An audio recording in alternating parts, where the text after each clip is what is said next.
I had to do many years of meditation to clear out some of the bullying that happened in school. I always remember the children bullying us, but I'm just remembering that the teacher themselves also looked down on us. Culture, what I find is if they don't remember your name, or if they just want to call you names, they'll just tell you how you are. It's going to hurt the other person, but in fact it does. First, I'd say stop watching Bollywood movies. The American school having drugs or not being safe for women or girls. Working in a toxic environment and being in a toxic relationship, I lost myself. I don't know if we call this a monk or a nun, but I did give my word that I wanted to be a celibate and that I wanted to spend my life in service of people and the divine. Prayers is a form of you speaking to the divine, communicating with the divine, but meditation is a way of receiving the answers. We, as women, biologically wired to protect, to nourish, to nurture. We are meant to give life. It's hard to say, but I am a victim of sexual abuse from the uncle and the houseboy. मैं क्यों ये सब गया हूँ? मैंने suicide कर लिया. I was alone with the guy in apartment. He entered. I've been raped. Welcome to Unfiltered.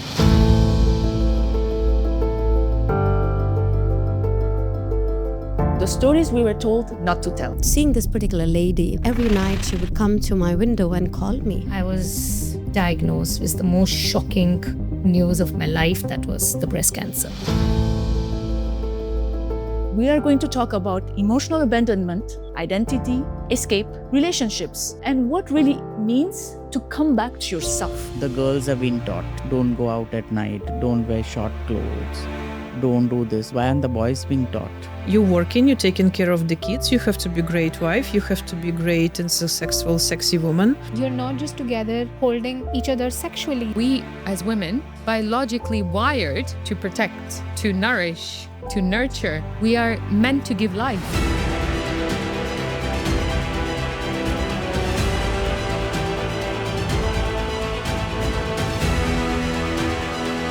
Cancer didn't shake you. You shook cancer. ऊपर वाला जैसा किया वैसे उसमें मैं बहुत ज़्यादा खुश हूँ. I think that respect for myself would have also brought me higher self-esteem. आज मैंने अपने ऊपर 8 महीने इन्वेस्ट किए हैं और मैं आपके साथ यहाँ पे बैठी हूँ. तो सोचो मैंने 8 साल अपने ऊपर इन्वेस्ट किए होते तो मैं कहाँ बैठी होती.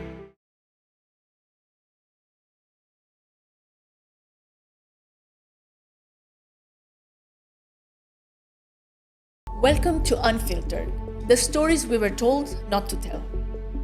Sometimes the search for meaning in life begins with a question. A question about who we are and what we are really here for. In today's episode, we're speaking with someone whose journey crosses cultures, continents, and a very unexpected path. Our guest was born to an Indian Sindhi family in Casablanca, Morocco, and grew up navigating different language and cultures. Like many of us, she eventually stepped into the corporate world. But along the way, deeper questions began to emerge. Questions about purpose, identity, and what life truly means. Instead of ignoring those questions, she followed them. For nearly 5 years, she chose to live as a monk, stepping away from the attachment to material life, relationships, and everyday comfort to focus on discipline, meditation, and inner work. She now is a nutritionist and a mycotherapist, and the founder of Nutrition Collective, a global platform focused on education in wellness and health. In this conversation, we talk about self-discovery, spirituality, identity, and what happens when someone chooses a path that looks very different from what the world expects. So today, on Unfiltered, let's welcome Romina.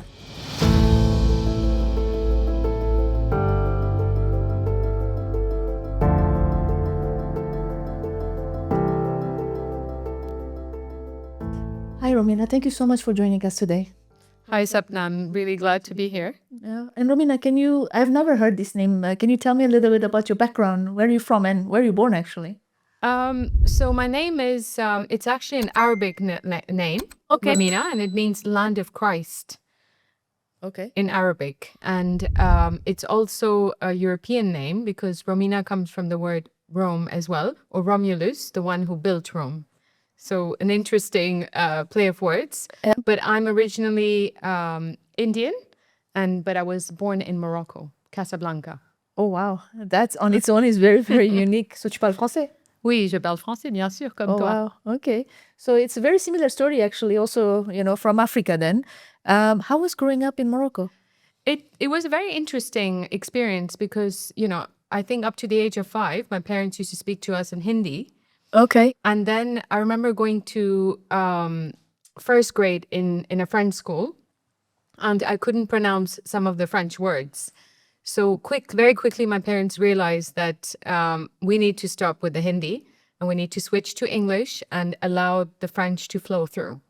So my first memories in Morocco was trying to adjust to different languages as a child and different environments, because at home, the culture at home didn't look like the culture in school, which was a French school, and it didn't look like the culture on the streets, which was, the Arabic culture. So there were like 3 worlds that I was juggling the moment I became aware as a child. Wow, that's very relatable actually.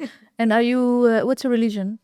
So I was born a Hindu, but I consider myself spiritual. So you take me to a mosque, a temple, or a synagogue, I'll be comfortable. Very interesting. And so growing up in Morocco, did you then, leave ever to go to school, or university also was done there? No, university was done in Madrid. So Spain. I went to Madrid, and I went to an American university in Madrid. Okay. And I went there to study international business. Wow. Again, very relatable. What is happening? I know. I mean, you told me some of your childhood stories as well, and they're very relatable to me because I've had similar childhood experiences to you as well. Wow, very interesting. And at home, who do we have? We have a mom, dad, brother, sister. Dad. I have a twin sister. Yes, and I have a younger brother. You have a twin sister. Does she look? No, we don't look identical. Okay. But we were like 2 peas in a pod. We were, I mean, we did fight a lot, but there's like this, they talk about the twin connection. No. We definitely have the twin connection. Oh, that's very cool. And in school, were you accepted as an Indian in Morocco, or? I know that Bollywood is a huge part in Morocco, right? Yes. But were you accepted? We weren't really accepted. Because I think we were so different. We were the only 2 Indian people in the whole school. But is it apparent you could look Arabic to me? Like we could, but like the majority of the kids were Moroccan, so they would speak the dialect or they would speak their language very fluently. You don't speak. Which I do speak, but I don't speak it at that fluency level they did. So we didn't engage as much with them. We would speak in French, but they would just start speaking very quickly in Arabic with each other. So they very quickly realized these people are foreigners. And also, unfortunately, similar to your story, we were quite big as children. So we were, we were bullied as well in school. Yeah. Interestingly. So this is where I feel like there's so many similar stories that we have, you and I, Sapna, because the bullying did happen in school because we were so different. We were physically different, but we were culturally different as well. Yeah. And what was one thing that you remember about, being bullied in school? Something that stayed with you even today? I had to do many years of meditation to clear out some of the bullying that happened in school. To give you one example, my name is Romina, as you know. But there was this one guy who decided to change my name to Romina with a G in front. Romina, in French, yeah. Gros means fat. Yes. So he would start calling me Romina, and he would start screaming at the top of his lungs and calling me that every time he saw me or tried to pick at me. That's what he would say. So immediately I remember shrinking when he would say that. Oof. It was a hard one, yes. Yeah, I was called gross as well, so I can. Okay. I can, but also I was also bullied in Gujarati. So I mean, it was. It is what it is. It. Yeah. What do you mean you were bullied in Gujarati? So I mean, look. It was also part of like the in the family. Like I don't call it bullying, but they would call me like paduri or padi. Okay. So padi is like gross, like Okay. gross, right? So Yes. and if you think back now, it's not the right way to. Or if in Indian culture, what I find is if they don't remember your name, or if they just want to call you names, they'll just tell you how you are. So if you're dark, they'll say Karuri, Kali, Okay, I see. right? If you're tall, they'll say Lambi. Okay, I get If it. you're Yes. fat, they'll just say Jadi, Padi. So this is part of our culture. I mean, how do we stop doing that? I still hear people doing it in India to their children. Like this shouldn't It's be very demeaning. It's very Yes. demeaning. They don't think about that it's going to hurt the other person, but in fact it does. It does. It absolutely Right? does. It has an impact on you, 100%. Of course. So, what was the impact in you? I think for me, it was a huge lack of self-confidence for a long time. In school, I became one of the very, very timid and shy person. Never spoke. I was mute, like, never raised my voice, never wanted to be noticeable. I completely shrank into not showing who I am and had a huge lack of self-love, I believe. Okay. And, obviously you mentioned about being fat, let's say. What was the reason? I feel like, when I look back, I feel like, my parents tried to compensate by feeding us. They may not have had enough time to emotionally support us, or maybe they were not aware of it, but I feel like it was my body's way of coping with wanting more emotional support. So I feel like food has such a big role to play to receive, to get emotional support, Today, I'm a nutritionist, so I understand this concept very well. Okay. I understand the relationship we have with food also determines our mental health. Really? So, but coming back to this point, so it was both of your parents, they were busy working, or you? I think my dad was very busy working, but I think my mom herself was adjusting to the Arabic environment. She didn't speak the language. She was trying to adjust to being in a new country herself. Yeah. But do you think it was lack of not providing the emotions to compensate towards that, or was it more because culturally also food is our love language? I never thought about that, but it's Right? true. Culturally, food is a love language, but I feel like there was always so much food on the table. No one stopped us from eating or saying, that's enough. But do we have to do that to kids? Do we have to stop kids from eating? 100%. Okay. As a nutritionist, when I look at it, it's not that you stop children from eating the food, but it's you feed them the foods that actually keep them satiated. So if you are going to give them the processed foods, start with the carbs, give them fizzy drinks, etc., you're feeding them pure sugar and the body is not satiated. So it's not that we should be stopped, it's that they were not aware of the types of foods they were feeding us.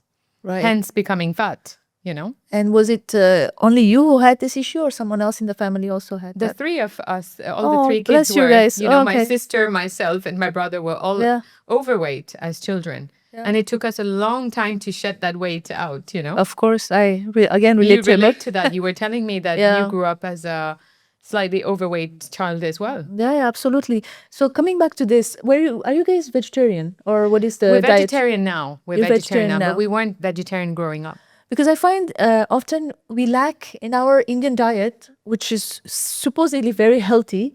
One example is khakra that we just talked about. But regardless, like if you have rice, you have dal, you have sabzi, that's just carbs and some veggies, right? Like it doesn't have enough protein. It doesn't. And the dal might have protein, but the problem is when you're a vegetarian, you need several types of protein to fill up the amino acids that, a non-vegetarian diet has. Yeah. And when you look at an Indian plate, like you're saying, the dal, the sabzi, and the rice, usually half of the plate is rice, 1/4 dal, and 1/4 sabzi. Yeah. And that's the huge mistake that a lot of Indian families make as well, in terms of the content of the carbs that is on that plate. Yeah. So if I was to think about it back also, because I had to relearn also how to eat. I mean, I didn't back in the days, we didn't have the nutritionist, like who to go to. But my way to compensate, and what I understood, because protein was important, to always add like 2 boiled eggs or a little bit of paneer in my dish. Salad was very important anyway in our culture. So we used to have salads, so that was not the problem. But lack of protein was one that I can really remember adding. Absolutely. And the thing is that if you don't fill the body with the protein, then the body automatically craves sugar. Okay. So it's just a natural, the protein is a source of energy and so is sugar.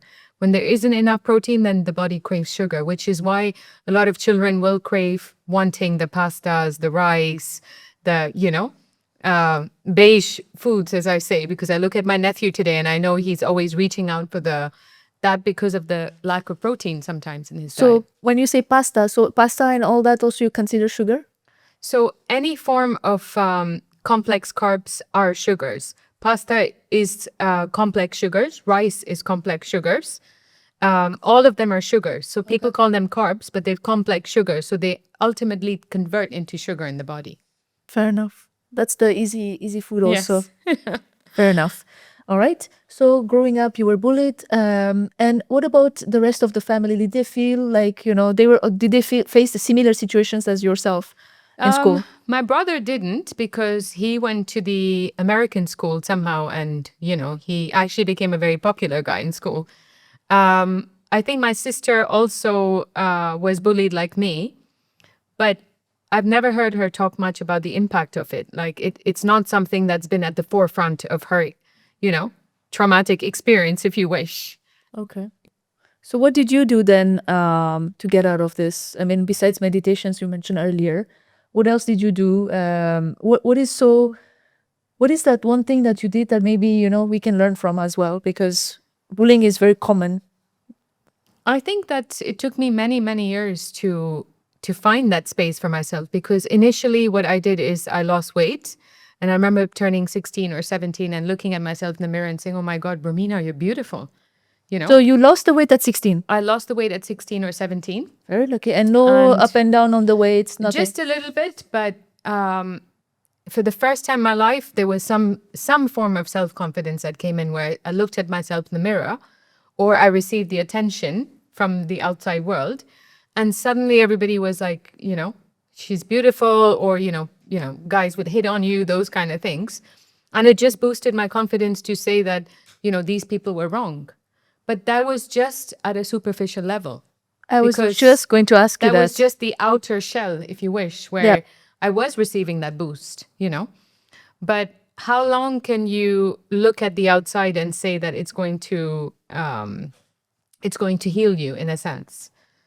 So it wasn't that. It was going through, doing some inner work, doing the meditation, and literally trying to understand my mind, trying to understand what's going on inside, that helped me to shift from wanting validation from the outside world to completely accepting myself. That takes people years, actually.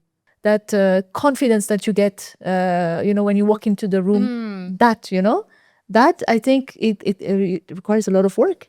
I think it requires a lot of, opening your cupboard and looking at your inner demons. That's what I say.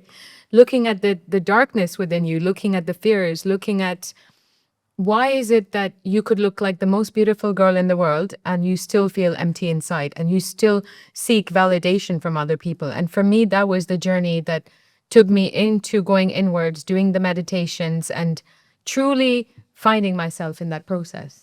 Very nice. And how did you lose the weight? Maybe let me just get there a bit.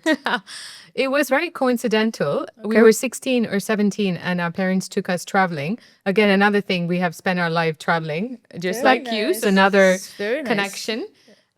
We ended up in New York for a month. And I remember New York is a very walkable city. And I remember our parents used to make us go everywhere walking X, Y, and Z. By the end of that summer trip, I'd lost all the weight. That's very interesting. So let me ask you this. Did you not work out when you were young in school and classes? And We did. We had classes and stuff, but because we were overweight, they gave up on us in a sense. They were just like, and they didn't push us. Yeah, and that's very interesting because I always felt that, like in Indian culture, we don't put an emphasis on exercise, walking, whatever it is that requires, like, if you're jumping, they'll say like, oh, maybe you shouldn't jump too much because you might be getting too taller. Or if you're taking, like, putting weights on, you're doing workouts in the gym, oh, you might put on too much muscles, and so there's always a thought behind not working out. And I think it's because our grandparents themselves never worked out. Our parents didn't work out, at least mine didn't. And they didn't see it as an important part of lifestyle medicine, as I call it, in nutrition. Yeah. But you're right, I've never thought about this. They never encouraged us, never pushed us, or they never thought it was important to. Yeah. And the funny thing is, I remember very clearly now, Sapna, as a child, I remember going to those, exercise modules that we had in school. And I remember the fit instructor mocking us. Like, I remember even as a teacher, he would look down on us and he would judge us. And I remember the way he treated me, and I've never thought of it until now, Sapna, because I always remember the children bullying us, but I'm just remembering that the teacher themselves also looked down on us in their attitude and behavior. Which demotivates you to even try. Exactly. And this is the first time this is a lightning moment, because I've never talked about it before. Yeah. I mean, I can relate. Like, we used to, I remember we didn't want to go to the gym. So, like, we just got a doctor's note, and my parents were okay with it. Everybody was okay. The whole family. Nobody, we were like 6, 7 kids in the house. Like, nobody cared. Like, we never went to the gym.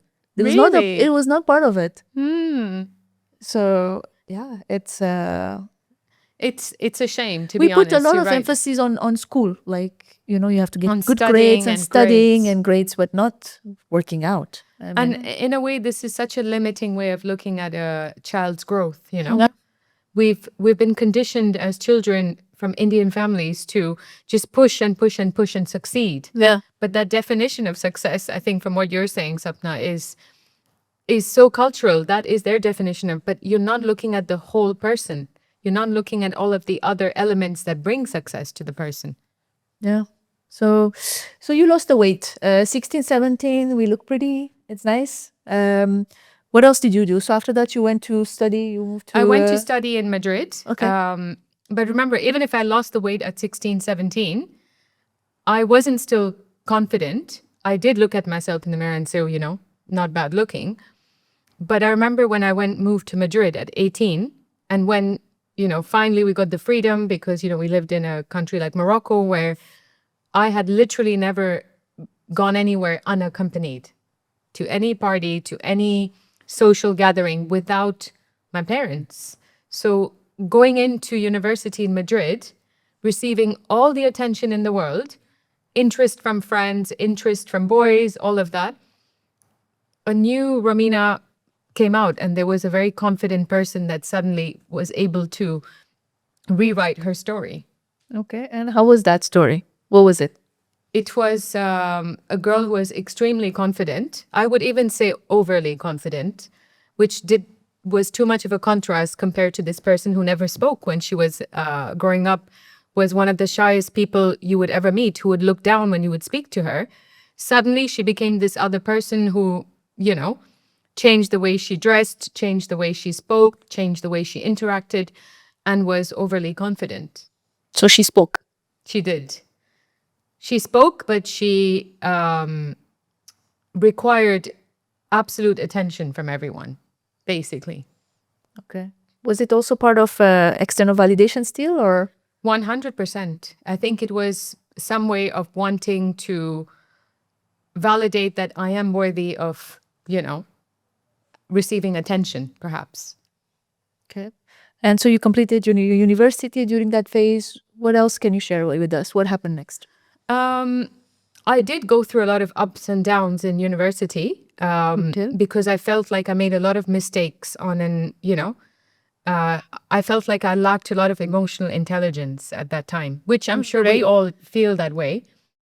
But, when you come from such a sheltered background, and then suddenly you are in a place where you are allowed to be yourself, you make a lot of mistakes in that journey. You say the wrong things, you hurt people, you hurt yourself in the process. So I feel like there was a huge roller coaster of emotions and lack of emotional intelligence. in that period. What is emotional intelligence for you? For me, emotional intelligence is number one, knowing yourself, understanding your belief systems, understanding your mind, understanding your triggers, being very aware of them. But equally, emotional intelligence is putting yourself in other people's shoes and being able to bring that consideration when you are interacting with others. So for me, emotional intelligence is a two-piece, clothing. Your suit jacket doesn't go without the trousers. It's both. It's self-awareness, but also being very much considerate of other people's emotions and, their triggers or their persona. I then moved to London. Oh? From Madrid. Okay. So I relocated. Okay. That was my twin sister who kept insisting that, Spain is not the right place and that I should move to London. There are more opportunities. What was her reasoning behind it? Every time she lived in London at that point, every time she had a breakup with someone, she'd come running back to her twin sister to Madrid and say that she misses me and then say, well, actually, I miss London more. And, after doing that a couple of times, she convinced me to move with her to London. Okay. At this point, what did you study in university? I studied international business. Okay. And again, I think one story over here, which is interesting of why I chose an American university, is because I found the French system too disciplinarian. Yes. Too difficult. Yes. It was. Hallelujah. Yes. You know this. You've gone to a French school. Yes. We've done our French baccalaureate. Yes. I think that's a huge win for two Indian women to say we've done our French baccalaureate. I passed with honors. Hallelujah. But done with I it. barely scratched it. I barely made it. It was not easy. It was so not easy. It was not easy. Oh my God. Yes. And it consumes you. Like, I think it doesn't give you time to explore yourself, like who you are. Exploring what? Yes. Explore the books. Oh my God. And so I purposely chose an American university because we'd watched so many American series as kids that I was like, this is going to be fun and this is what I want. And I loved Spain. I loved the lifestyle there. So it was quite a walk in the park to study in the American school. I'd never studied. It was, when you come from such a solid French background, the studying wasn't required for me. The Americans needed the studying. I didn't. agree. So I still passed and I still could go through all the classes. And I learned Spanish as a minor and international business. Same thing. In Canada though, but I had Spanish constantly and as a minor. As a minor, yes. Yeah. Hence. Wow. Hence you can speak Espanol as well. See. Wow. Yeah, I think it's beautiful that you're so multi-layered, Sapna, as well, because every time you learn a new language, it's as if you're learning a new culture. Yes. It's as if there's a different side to you, that a different personality that comes out when you're in that language. Absolutely. It's a different part. It's a sacred part that comes out that other people may not understand because they don't speak the language. And I find that one of the most beautiful things for people who have lived and learned different languages in their lives. I can really relate to people like that. Very interesting. All right. So coming back to this, so you moved to UK. What happened in UK? How was the culture in UK? Did you like it? It was a huge cultural difference, Sapna, huge. From going to the Spanish way of life with lunch breaks and La siesta. socializing and siesta and taking it easy, I went into the financial world, into the corporate firms, and the rat race began at that point. It was one of the hardest experiences for me because it was as if every person that I worked with in the company, in these financial companies, would pretend to be your friend, but be taking your clients at the back of, the experience. So anything they could hear you were saying, anything they could do, all they were trying to do is take away your clients from you. I cannot deal with that. And it was such a toxic environment for me. I cannot deal with that. I like to share. I overshare stories. You want to steal my customer? Okay, let's take it. Like, I cannot do the backstabbing, stealing customer. No. It was very difficult because you didn't know who your friends were. And at the same time, there was a very active social life. My sister was taking me to all these places. And somewhere, I met someone as well. But the interesting thing is that there was a domino effect where, work wasn't working out because of all this toxic environment. And the relationship was not working out either because there was things that I felt were not correct to me, or I didn't feel this person, there was something that was off. And again, I think at that point, I hadn't done enough of inner work to realize all of these things. I wasn't aware of them. It's very interesting because, we as women, or maybe in general, maybe people, we don't listen to our body. So if the body is giving you signs, if there are red flags that you don't actually see, you actually don't see because, you're too much in your head. And that's something that I wanted to also talk to you about. How do we actually get out of this? How do we, of course, meditation, yes, but it's not for everyone either. So how do we, recognize this? For me, one of the biggest lessons there was you need to understand what your values are, and you need to be very unshakable about them. So most of the time women are trading belonging to something, receiving some kind of validation for their actual values. So like you said, your body is saying something to you. You might be, in a relationship with someone, but your body is saying no to this person. And your value might be, one of the reasons you're saying no is maybe this person doesn't have similar values to you. Maybe they're not a family person, for example. Maybe you are. But your body says something to you and you're not able to be aware of it. But the exercise comes from knowing what your values are. What are your non-negotiables? What are things that you value that you will never compromise? It's not just the meditation. Yes, meditation is needed to start doing that inner work, to look at things, to be in a calm place. But the actual inner work is very chaotic. It's not a peaceful experience, I'm pretty sure. It's actually a very, as I said, it's about looking at your inner demons. It's understanding, am I trading my values for belonging? But the way we grow up in our culture, we are told that our values usually doesn't matter, does it? You are supposed to be flexible. You're supposed to be, relatable, a good girl. Like for girls, I'm really specifically mentioning about girls. We are told to belong to the family of the other person, so we adjust. How do we stop doing that? Because this is the reason why a lot of girls, anyway, in some of the cultures similar cultures, right? We all go through that because, it's a very male-dominant culture where women are supposed to, just be flexible. 100%. I mean, first I'd say stop watching Bollywood movies. I'm sorry to say that. Because in those stories, it's always the hero saves the day, all of that, and the woman is flexible. He might go around drinking and doing whatever. She has to be flexible.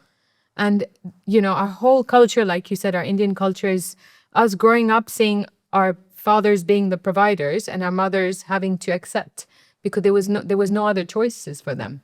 No. And I think it stems from that. And, you said this before the podcast, Sapna, we as women, we're biologically wired to protect, to nourish, to nurture. We are meant to give life. And because of that, it's in our DNA to support others. So you can talk about cultural, but you can also talk about our DNA. It is in our hormones to want to look after other people, to have that compassion, to put the other person first before ourselves. Yes, the cultures, these big, families and joint families where, you have to look at the elders, they come first, you eat last, you eat your meal last, you feed everybody else, you eat last. Yeah. You sit on the floor and the elders sit on the chairs. All of that is beautiful in some way. But there is also this lack of respect for women firstly, not even just women, younger women, unmarried women, because we are talking about that as well here. When you look at younger women, we are literally on the lower end of the hierarchy. We're expired. I think we're expired. We're absolutely expired. I always say that. Once you hit 40, you are expired. 30, you're 30. expired. I used to tell my mom I'm expired. She used to say, Malija say, mil jayega ladka, I'm like, I'm not in a rush.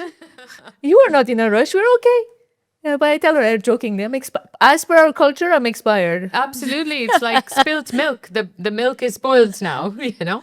But the thing is that even unmarried women, if you look at the way the elderly treat the younger women compared to even the younger men, in our culture, you can see how they treat the girls versus the boys growing up. Yeah. So we've always had that kind of subconscious receiving of that behavior and that attitude. How was it at home when with your brother, like different sign growing up, like? I think my parents were still quite modern in that sense. That's why it didn't impact me as much. Thanks. You know, my mom is a very vocal person, and I think that helps. But I did notice that, you know, initially I thought my dad put my brother in an American school because we were lower, but it was only later I realized that it wasn't the case.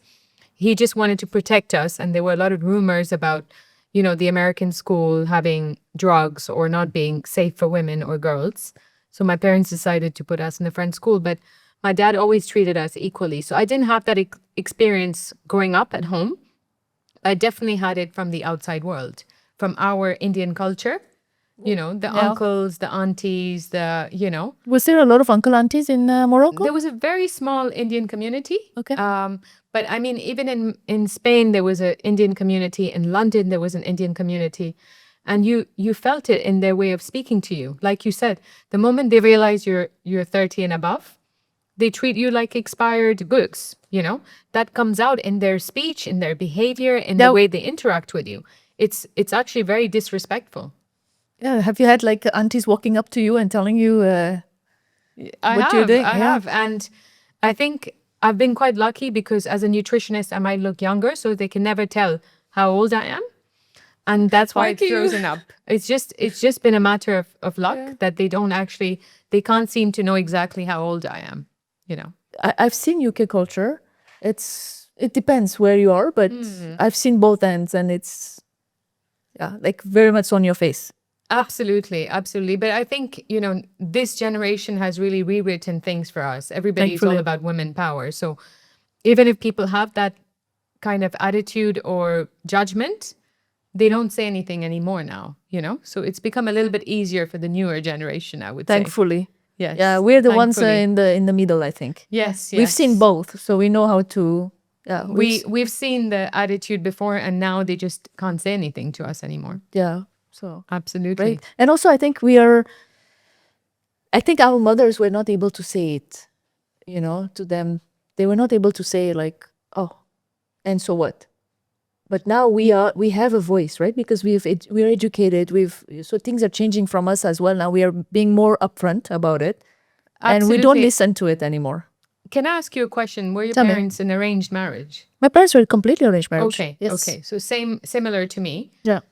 That itself is, it comes culturally from our parents and our mothers who had no other choice, but they, you know, they didn't go looking for their own partners.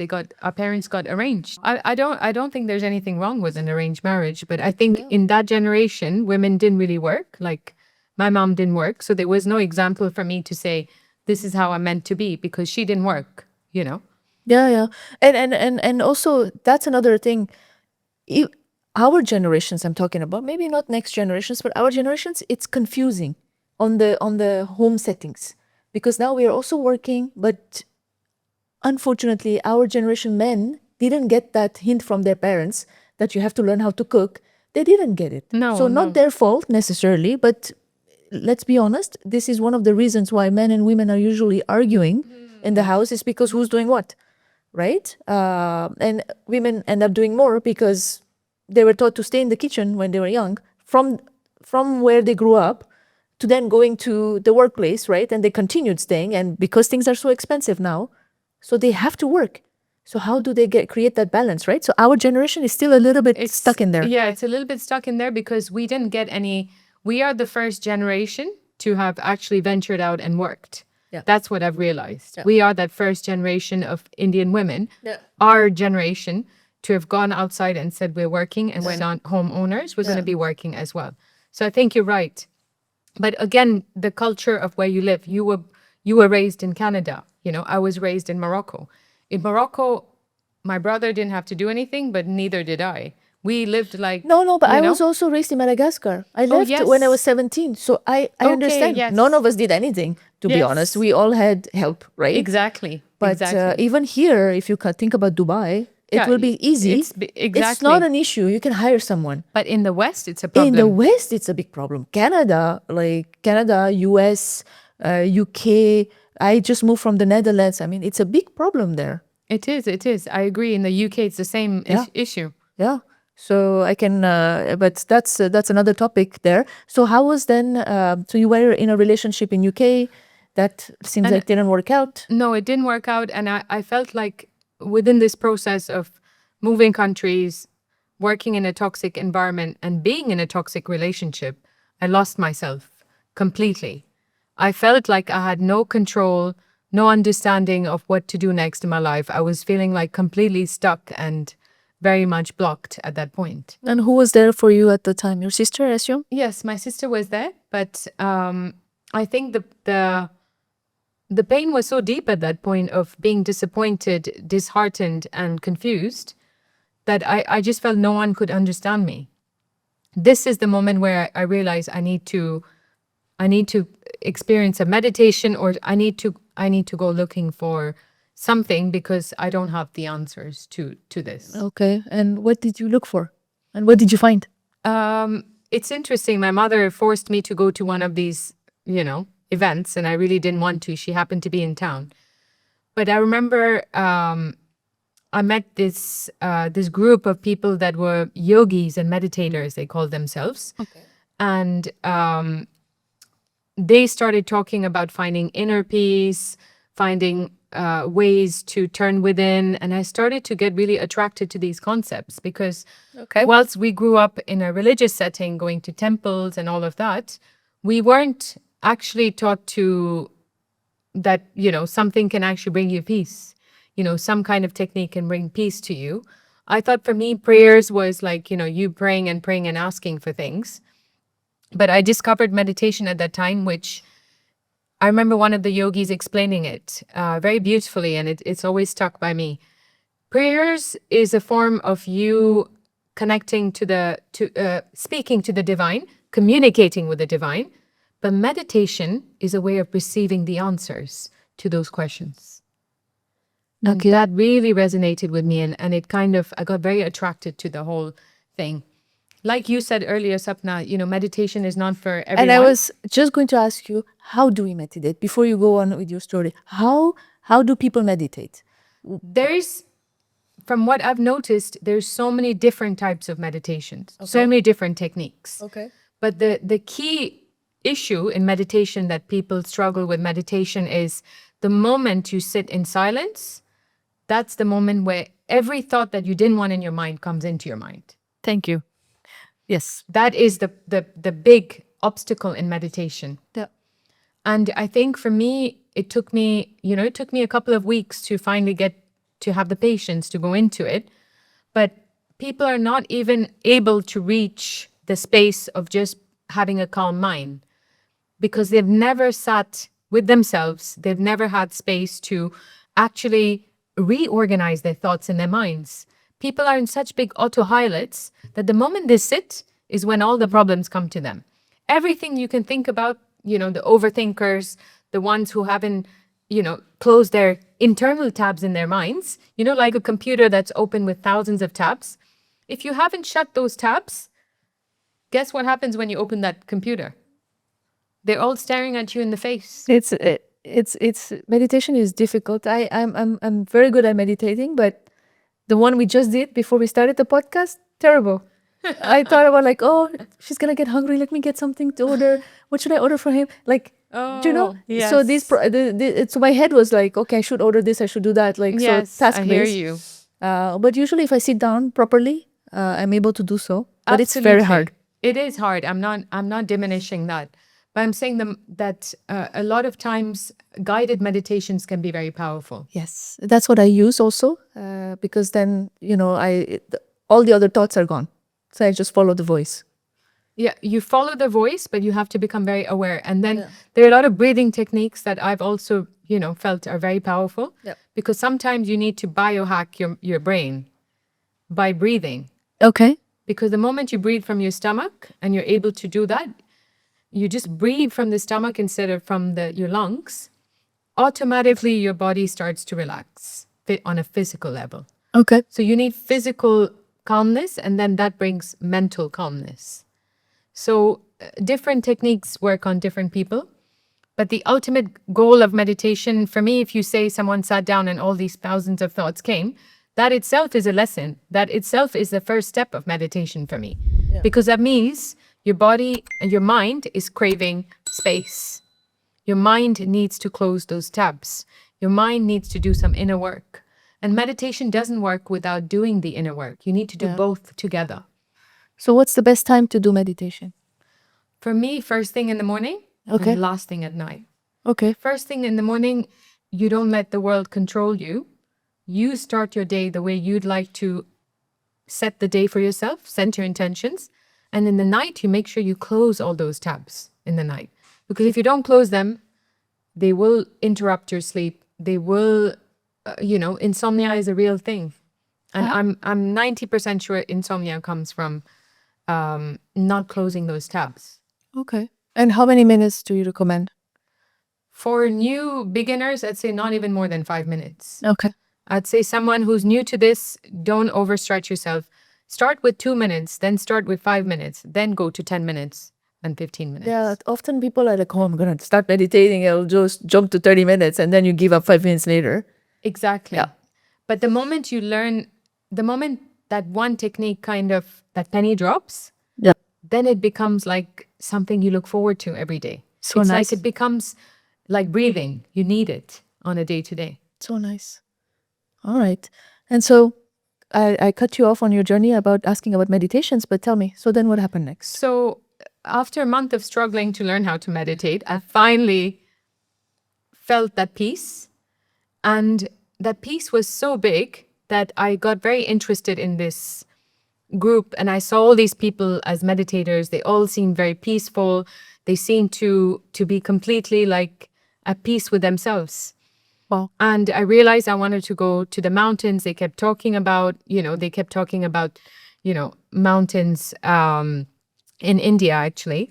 And they said that it would be a great place to find yourself. And truly going there, sitting in silence, removing everything from the physical distractions, just helped me to go deeper and deeper into getting to know myself. What do you mean you went to the mountains? There were a lot of retreats that they did in these mountains. Okay. And in these retreats, I realized that some of these very senior yogis actually have been able to get to that point because they decided to give up the worldly kind of life. And so immediately I was like, not immediately, but very soon I felt so attracted to it because I was feeling constant peace and happiness, even euphoria, if you wish, that I was like, actually, I want to be like them. I want to be like these yogis. I feel like this world has nothing to offer me. Wow. Okay, that's very, very deep. Where was this in India? This was in Mount Abu. So Mount Abu. Yes. What I was going to say is that for me, that was an ideal place where you can let go of all worldly attachments from, the clothes you wear to the makeup to, trying to be close to people or needing anything from anyone. This whole idea of going into the mountains was to step out of this world. Wow. So how long did you do that? What do we call that? Like, I mean, so, I don't know if we call this a monk or a nun, but I did give my word that I wanted to be a celibate and that I wanted to spend my life, in service of people and the divine. So you actually had decided at that time that I decided this is it it took for me me. a while, like it wasn't immediate. Okay. That's why I say 5 years, because in the first year, it was 6 years, but that first year there was a lot of back and forth. I was still in the financial world. I was still had my friends. I still had my family. I still, felt scared to leave things behind. But a true yogi is not someone who has to run away to the mountains. It's that you bring the mountain back to you in London. So their thought process was, it's not that you're coming here to stay for 5 years in the mountains. It's that you take these values, you take this way of being, and you bring it back to London, and you live your life in a challenging world. You are within the world, but you don't have to be attached to the world. That was the biggest challenge, because it's very easy to go to the mountains and pretend and reject everything. But true balance comes when you're able to be in the world, but not be ruled by it. Very, very interesting. So, and how was the family reacting to this? They were very upset. Very, very upset. My parents were very upset. How old were you at that time? I was about 31. Yeah. I was about 31. I, had reached the expiry date. Yes. Of, when a woman should get married. And then now you're running off to the mountains, like. Yes.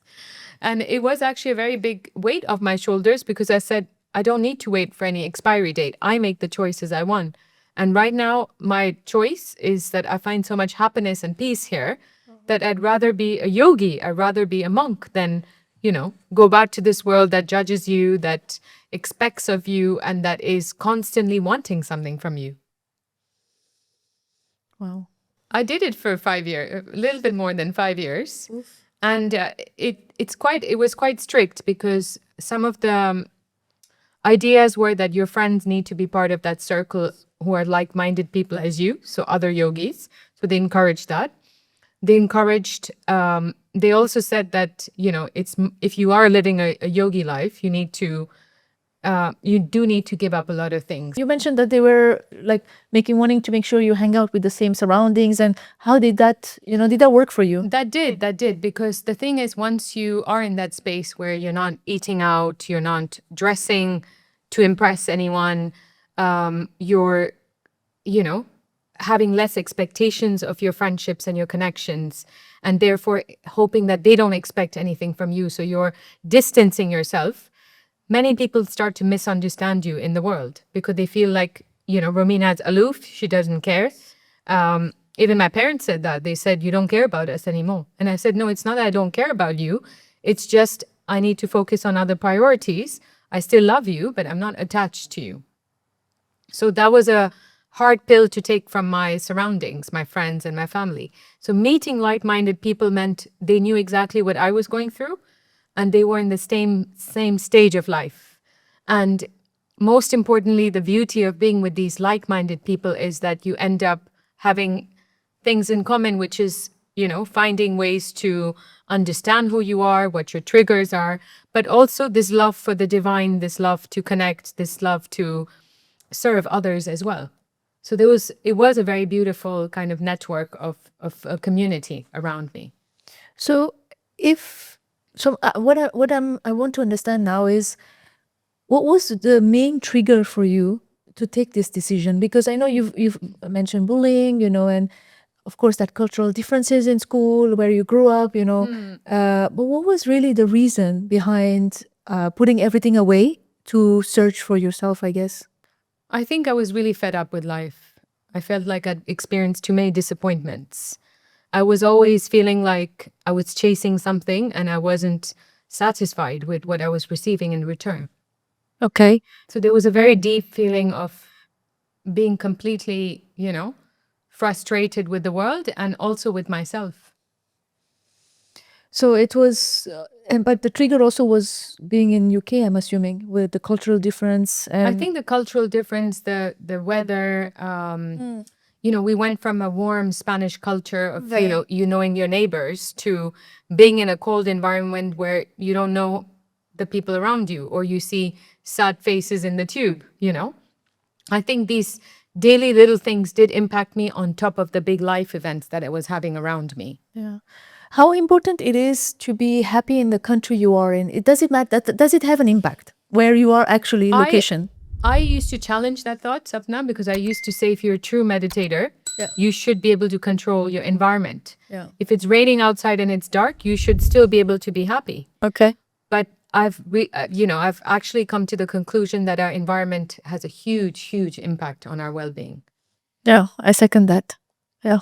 I think we are meant to be in the sun in a sense. That's why this whole, SAD disorder exists. Yeah. Because the moment we don't receive the vitamin D, that's when, even our mental health suffers. And it's coming from a nutritionist like me, I would say, the sun literally synthesizes your DNA and uplifts your mood, increases, serotonin levels. So of course it's going to have an impact, Yeah, I've experienced it. In the Netherlands, we had a similar weather. And the Sapna in the Netherlands and Sapna here is not the same at all. At all. Really? Oh yeah, it's a day and night. What Day is and the night. difference between the Sapna in Netherlands and the Sapna in Dubai? To be honest, I barely would go out in the Netherlands. It was cold. In Canada, for example, if I compare, it's cold, but it's always sunny. So I would make the effort, it's still fine. Like you wear your jacket and you wear your sunglasses and you go out. It's fine. But it's dark. When it's dark in the Netherlands, it didn't really help me. Like I lived in Kenya also. Kenya is the same. Even if it rains, I don't care. I was out because the environment there was completely different. People are outgoing. The weather is usually pretty nice. If it's raining still, it's okay. And also culturally, you talk about Kenya and Canada, like, people are maybe a little bit more warmer Yes. as well because of this weather difference. Yes. So your daily interactions are warmer as well. Yes. Here, I've never, I barely stay home in Dubai. Like, we're always doing something. We're going out afterwards. Like, Yes. there's always something to do. Always. Yeah. Like, there's a plan every single day. Yes. You have to say no. You have to learn how to say no here. That was one of the things my cousin told me when I moved. He was like, Sapna, you have to learn how to say no. It's like, okay, we'll see. Never had that problem in any other parts of the world. Nope. Kenya, actually, I had. So Kenya and here, those two. People are super outgoing. They message you. No meanings behind it. They just want to hang out and do Wow. something. Yeah. It's really nice. This is how real communities were supposed to be anyways. Yeah. Like our grandparents were like that, Yeah. Yeah. So you stayed there for what, 5 years and a bit more, you said? No, I stayed in the UK for 12 years. I In did the stay in the mountains. mountains. I was in London. I kept going to the mountains every few months. But the key was, as I was saying, is you still are a monk, but you have to live in this world. Otherwise, So- there's no use to be a monk. Hold on. Let me understand this correctly.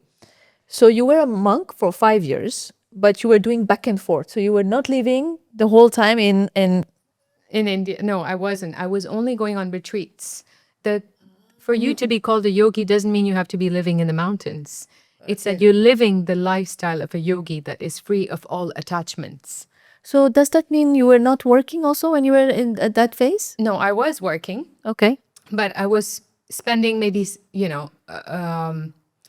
most of the free time that I had was being spent doing service, volunteering, helping people, or going into more of these meditation classes. I understand. And the idea was you do work for your livelihood, but ambition is not the reason for that. It's just your livelihood. You're just working to make ends meet, and the rest of your time needs to be dedicated in the service of God and of people. Oof. Okay. Interesting. So if I'm thinking now, so then you would be saying no to any gatherings outside of if it's work. 100%. Okay. I'd be saying no to gatherings with friends.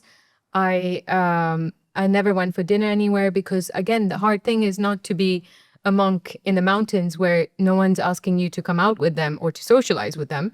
The difficult thing is saying no when it's family, it's friends, it's, even business dinners that I had to find a way to say no because I wasn't eating anything from the outside.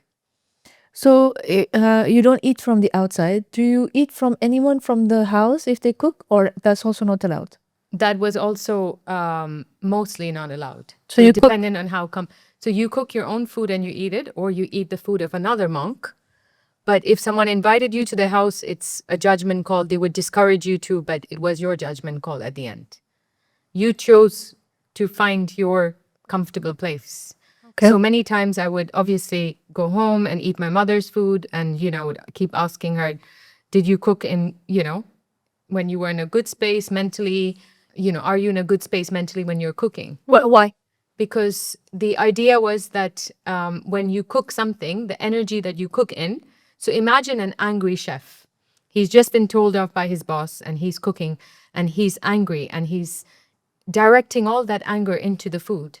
Automatically, the client who eats that food, the customer that's in the restaurant, will then absorb that energy of anger. That was kind of the thought process. And till date, I do believe in this idea. Yeah. I do think that, energy is truly something that exists. We were just talking about this before, Sapna.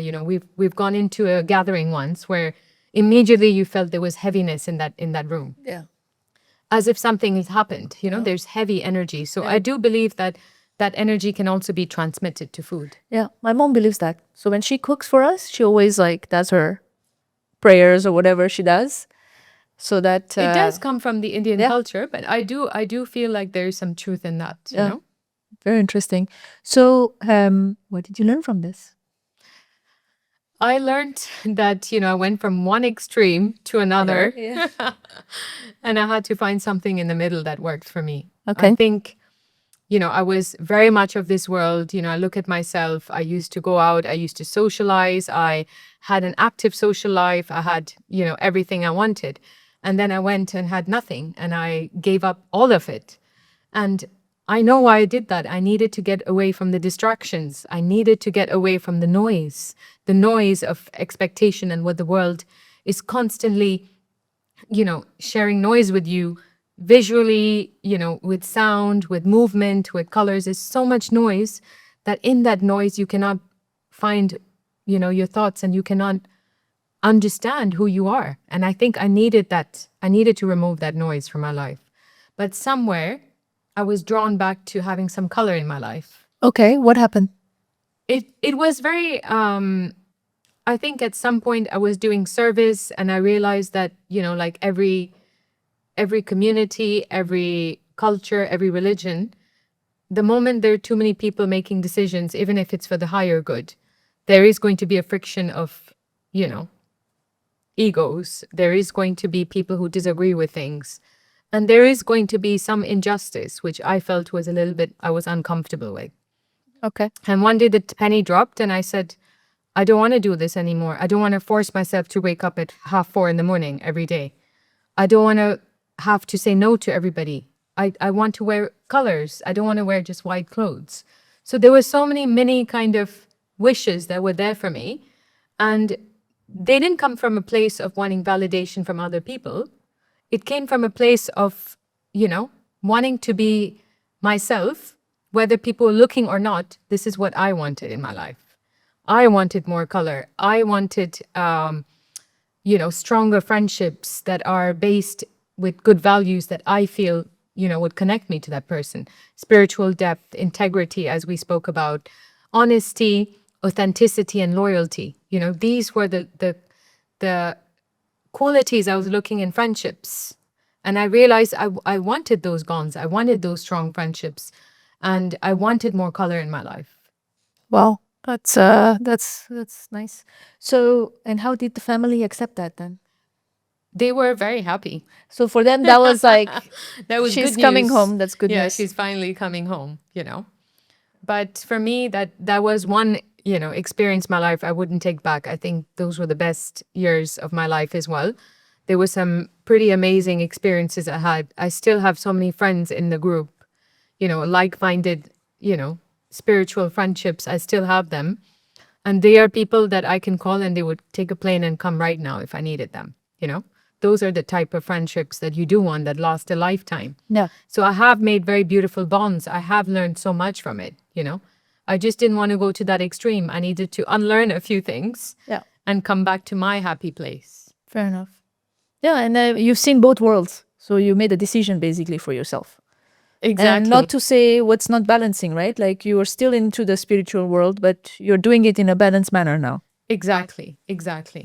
And I think everybody needs to find that sweet spot for themselves. I feel like, life is meant to be lived with someone else, to be shared with, to grow with. And I think even when I was in an environment of being with other people in this, like-minded group of people, we can't grow if we don't have friction with other people. We can't grow if we can't see contrast. And we can only find the contrast and the growth when we are in relationships, whether it's romantic relationships or, other types of relationships. The relationship actually makes you grow. You learn from each other. You do. And it's you get to see sides of you that you didn't know existed, Yeah. Yes. True story. Okay, so that's great. And so what are you doing now? I mean, we talked a little bit about nutrition. How did you get into this? So it's interesting. For me, it was once I had space to be a monk, to meditate, that I started to realize what is something that can bring me purpose. And I remember it was a very clear situation where I was still working in finance, but I was an undercover monk. And I was sent to Milan for a conference. And I remember one of my friends in Milan said, Romina, please, I want to learn how to meditate. Please take me to a center. Take me somewhere, please. And I was only there for one night. So I Googled the closest center to this person. And coincidentally, that night they had an event, which was a mind-body event where they had a monk and not a monk, but like a yogi and a meditator, and they had a nutritionist. And they were talking about the connection between the body and the mind. The meditator started saying that, you are what you think. So if you have negative thoughts, then that impacts your body and you start to get sick, which, makes a lot of sense. And the nutritionist started saying, yes, but you are also what you eat. If you eat something that's going to, there are foods that you eat that can make you feel tired, depressed, and give you low energy. So what you eat also has a huge impact on your mental health. And that was a light bulb moment for me to say, hang on a second. Yes, I've been doing all this meditation work, but I haven't done anything to decide what I put into my body. And this is where my journey of nutrition came. And I realized this is what I want to do for the rest of my life. I want to learn about nutrition and I want to get into the wellness space. So what is it that, a few tips maybe for do's and don'ts, I guess, for food, perhaps? So do's and don'ts, we talked about sugar being the number one killer. So whilst short-term sugar will give you a high, sugar will also give you a huge crash and can actually lead to you feeling very jittery, very imbalanced and not feeling like yourself and ending up feeling very tired and fatigued. So number one is always control your sugar, because sugar, short-term, yes, you need it for the brain, but too much sugar and it puts you completely in imbalance. Even meditators don't eat sugar because they know the negative impact it has on their well-being. So for me, that's number one. Number two, I would say, is understand a very basic lesson for me, for anyone, whether it's children, whether it's mothers, whether it's someone like you who trains and eats well, is, when something comes to your plate, firstly, check, is this real food or is this processed? This is the simplest thing to do, because if you're eating something that's not biologically real, you are literally filling your body with junk. And that junk is reaching your blood-brain barrier and messing up with your nervous system. Or messing up with your gut, which is your second brain. So for me, it's like, just stick to the basics. This is something even our grandparents knew, it's not rocket science. It's just choose anything that comes in your plate. Is it something that's been modified, that's been genetically altered? Is it something that's gone through hundreds of processes? Or is it natural, real ingredients? It sounds very boring, but this is the real basic, 101, I would say everybody needs to absorb in their minds. Fair enough. So what about like simple things like protein powders? Are they no's?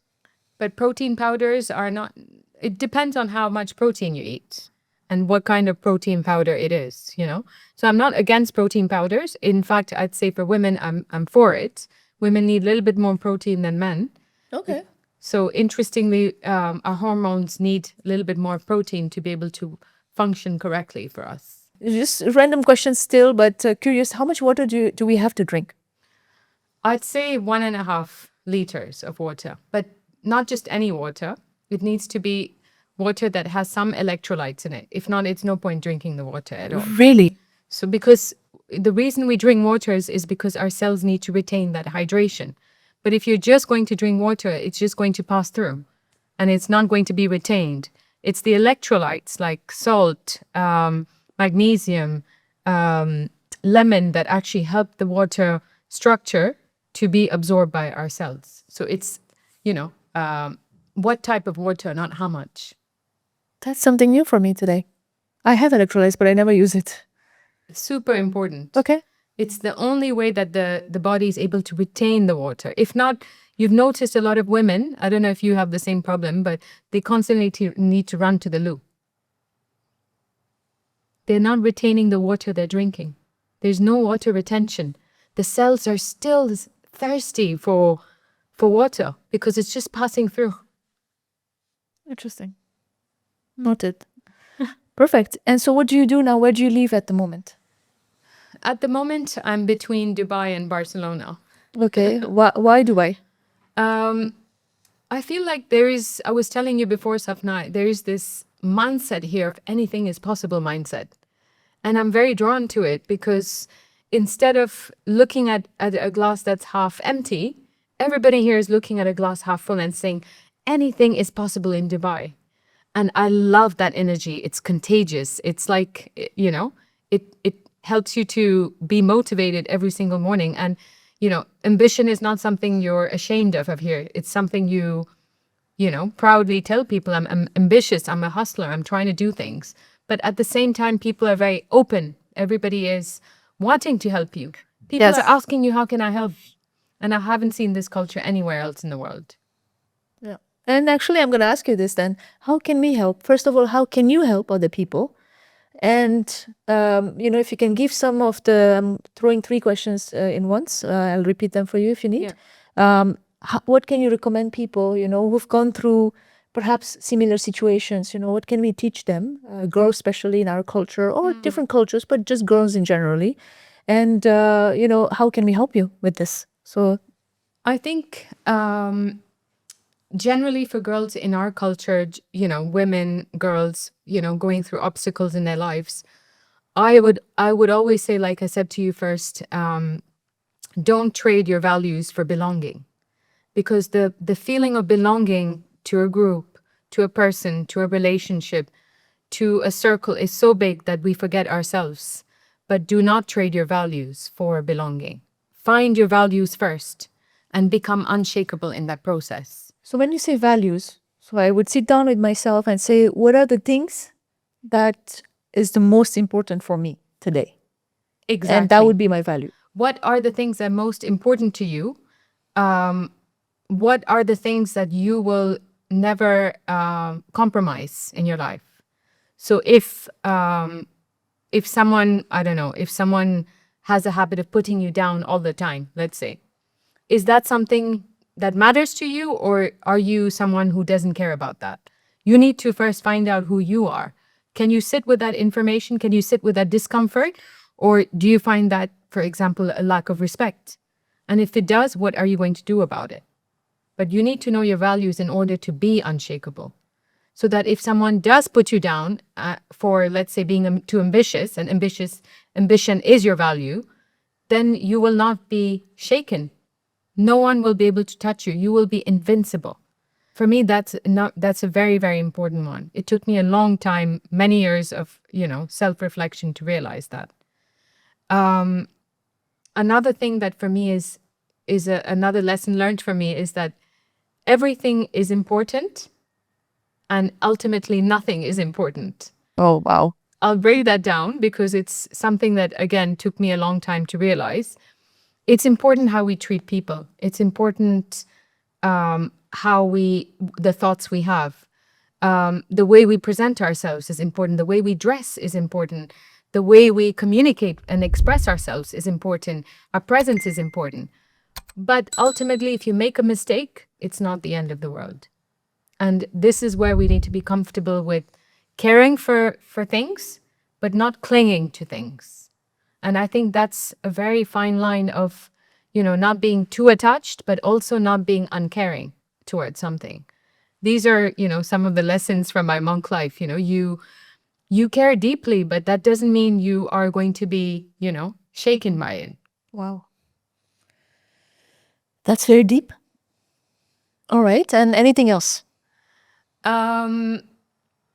I think for me, we always talk about, we talked about the nurture thing. And I think that's also a very important thing for women, which is you need to allow yourself to be the center of your world without becoming narcissistic or selfish. I'm not talking about selfishness. I'm talking about the boundaries. I'm not talking about the spas and the massages or the bubble baths. I'm talking about boundaries and saying, I can do this much, but I can't do this much. I can do this, but I can't do this. And it's that whole people-pleasing situation that we see time and time again for women, even the powerful women, even women who are, founders of companies, CEOs of companies. I hear them sacrificing their life for everybody else because they need to be the CEO, but they also need to be the CEO of their house, unfortunately. So I'm not just talking about, people who don't have the privilege, but I'm talking about women who are in high-powered places that still end up in that people-pleasing space. And I'm telling them that do not compromise yourself for everybody else. Put yourself, go against the instinct of protecting, serving, nurturing everybody else, but don't forget yourself and don't forget to nurture and protect yourself as well. Wow. Very deep. Thanks for sharing this. For those who are listening today, really, this is really means a lot. But coming back to this, so you're between Barcelona and here. What is it? How can we make you stay here? Tell me. I might end up staying here. I think it's this whole fear of pressing the reset button again. Of course. Sapna. I did it not long ago. I'll help you out. Please press it. I've pressed that reset button many times. Yeah. I know it's not too late to ever press the reset button, And actually, you can press the reset button as many times as life requires you to, I think. And I think at this point in life, I'm being asked to press that reset button again. Wow. So I probably will do it. Yeah. And what are you going to be doing here if you move? So I have an education business. Okay. And what my mission and vision with what I've created, which is called the Nutrition Health Collective. Okay. It's a collective that is here to advance healthcare professionals to understand root cause approaches to healing diseases. So I'm not against medicine. I'm all about integrative health, but I'm also about root cause medicine, going back to the root cause of what caused that disease in the first place. Okay. And there's so much information out there right now. Every influencer on Instagram is become a, health influencer.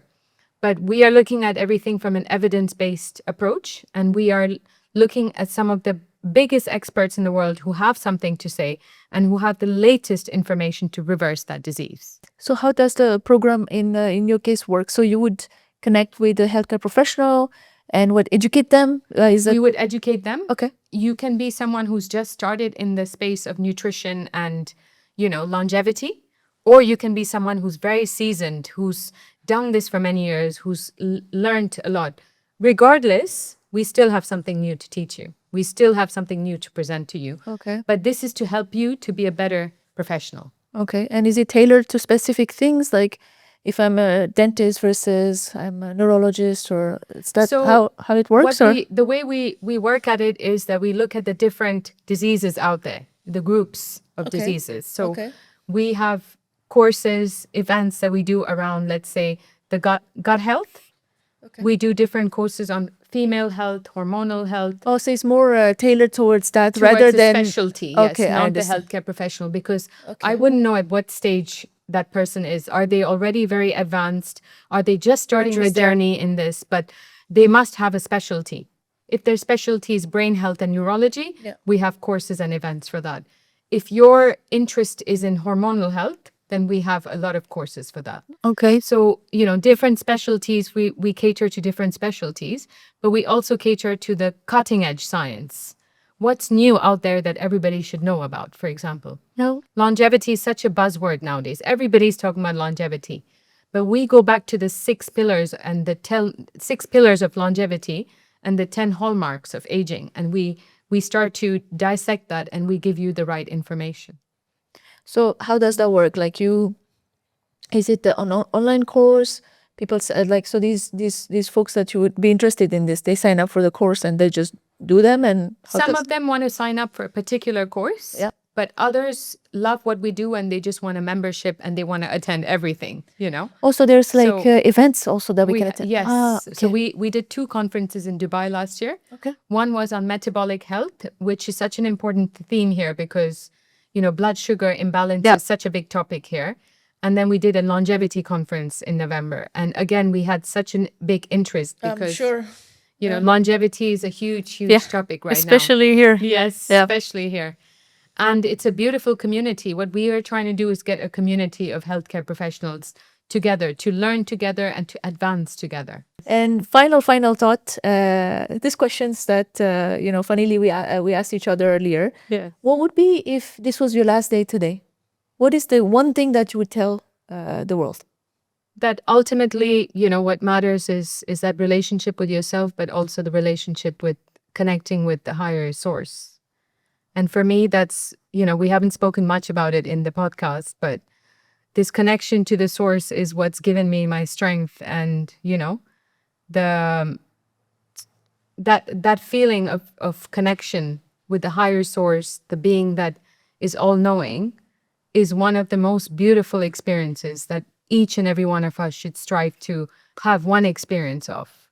So if this was my last day, I would say, whether you're religious or not, whether you believe in God or not, I would encourage everyone to have that one experience to connect with divine source.